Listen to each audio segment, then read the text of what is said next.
চলো আজ প্রোগ্রামের জন্য রেডি হতে হতে তোমাদের সাথে কিছু গল্প করা যাক। এমন সিচুয়েশন হয়তো আমাদের সবার জীবনেই কম বেশি আসে।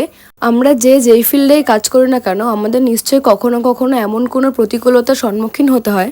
হয়তো কখনো কখনো এমন খারাপ সিচুয়েশনও আসে যে সেটা কিভাবে হ্যান্ডেল করবো সেটা ভাবতে ভাবতেই সবটা হাতের বাইরে চলে যায়। অবশেষে আমরা কি করি? ভেঙে পড়ি। নিজের চোখে দেখা সমস্ত স্বপ্নটাকে নিজের হাতে দুমড়ে মুচড়ে ভেঙে শেষ করে ফেলি। আসলে জীবনে হেরে যাওয়াটা হয়তো সব থেকে বেশি সহজ কাজ, তাই সবসময় আমরা সেই পথটাই অবলম্বন করি। আমরা নিজেদের ওপর থেকে ভরসাটা এমনভাবে ভাঙি যেন কখনো নিজেকে ভরসাই করতাম না।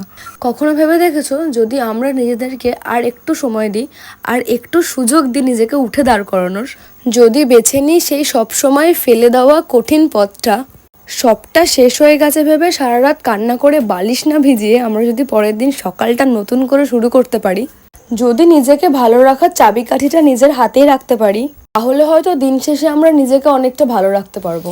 আজ থেকে সবটা নতুন করে শুরু করব, নিজের জীবনটা নিজের মতো করে গোছাবো। ফেলিয়ার কার জীবনে থাকে না, হেরে যাওয়া কম বেশি সবার মধ্যেই আছে। তাই বলে কি সব ছেড়ে ছেড়ে ঘরে বসে থাকবো? আজকে আর একবার নিজেকে প্রমিস করে নতুন করে বাঁচার। দেখা হচ্ছে নেক্সট ভিডিওতে।